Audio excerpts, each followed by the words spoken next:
ओम शांति। आज की शिक्षाप्रद कहानी का नाम है सबसे बड़ा है भगवान।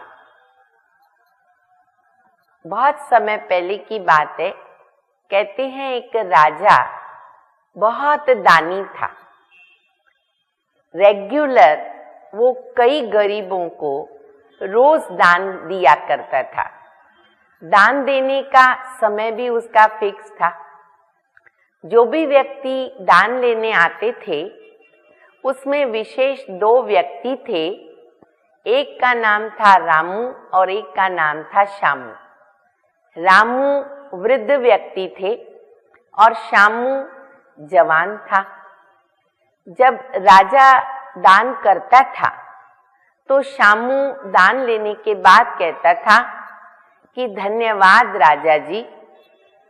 पर जो रामू थे, वृद्ध थे, वो हमेशा कहते थे कि हे प्रभु, हे भगवान, तुम कितना दयालु है, कृपालु है, रहम दिल है।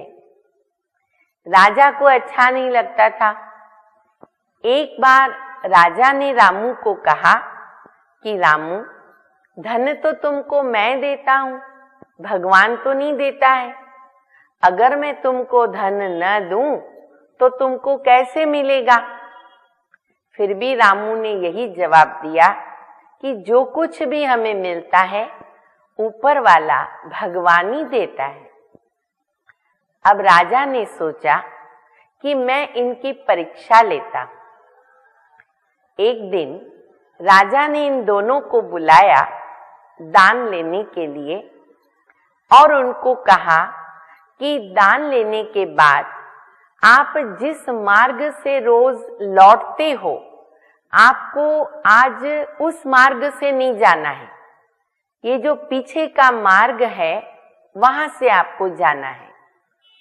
और राजा ने पहले श्यामू को दान दिया। श्यामू दान लेकर के पीछे के मार्ग से जाने लगा। रास्ता इतना सुंदर था, हरियाली थी, साफ सुथरा था। श्यामू देख देख कर खुश हो गया और उसने सोचा कि इतने सुंदर रास्ते से मैं आंख बंद करके जाऊंगा तो भी पहुंच जाऊंगा। तो वो आंख बंद करके जाने लगा और राजा ने बराबर उस रास्ते में बीच में एक बर्तन के अंदर सोना भर के रखा था। श्यामू आंख बंद करके गया और अपने रास्ते में निकल पड़ा। जब रामू ने दान लिया और राजा ने उनको भी उसी मार्ग से जाने के लिए कहा और रामू जब जा रहे थे, रास्ते के सुंदरता का आनंद भी ले रहे थे, लेकिन जैसे ही रास्ते में उन्होंने बर्तन में पड़ा हुआ सोना देखा, बहुत खुश हो गए और दोनों हाथ ऊपर करके भगवान को धन्यवाद देने लगे कि तू कितना अच्छा है, मुझे इतना सारा दान दे दिया आपने। और रामू उस बर्तन को उठा करके अपने घर पहुंच गया।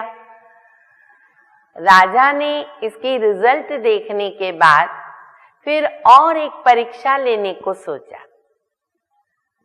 6-7 दिन के बाद राजा ने श्यामू को दान में एक कलिंगर दिया। श्यामू को बहुत अच्छा तो नहीं लगा, परंतु दान उसको तो चाहिए ही था, तो वो कलिंगर लेकर के चला गया। रास्ते में उसने देखा एक कलिंगर वाला कलिंगर बेच रहा था। श्यामू ने सोचा, इतना बड़ा कलिंगर मैं क्या करूंगा, मैं इसको बेच देता हूं और उन पैसों से मैं कुछ चीजें लूंगा। उसने वो कलिंगर बेच दिया और रामू को जो भी दान में प्राप्त था वो लेकर के जब वो घर लौट रहा था तो उसे विचार आया कि घर के लिए कुछ लेके जाऊं। तो उसे वहां कलिंगर वाला मिला, तो रामू ने वो कलिंगर खरीदा और रामू के पास वही कलिंगर हाथ में आया।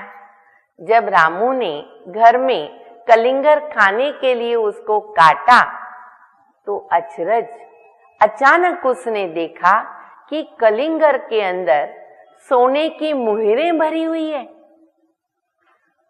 तो और भगवान को धन्यवाद देने लगा, अति प्रसन्न हो गया और दूसरे दिन दान लेने के लिए नहीं गया। जब दूसरे दिन शामू दान लेने के लिए गया तो राजा ने रामू को न पाकर शामू को पूछा कि आज रामू क्यों नहीं आए हैं। तो शामू ने उनको बताया कि उन्होंने मुझे बताया कि कल उनको कलिंगर से सोने की मुहरें प्राप्त हुई है, उन्हें इतना दान प्राप्त हो गया है कि अब उसे दान लेने की, भिक्षा लेने की आवश्यकता ही नहीं रही है। अब राजा की आंख खुली। राजा को अब समझ में आ रहा था कि प्रभु को जो देना है तो कैसे भी वो अवश्य वहां तक अलग अलग प्रकार से पहुंचा ही देता है। इसलिए मैं कुछ नहीं करता हूं, मुझे उसका अभिमान न करना चाहिए। मुझे भी जो कुछ मिल रहा है वो ईश्वर से मिल रहा है, भगवान से मिल रहा है। इसलिए दुनिया में भगवान से बड़ा और कोई नहीं। ओम शांति।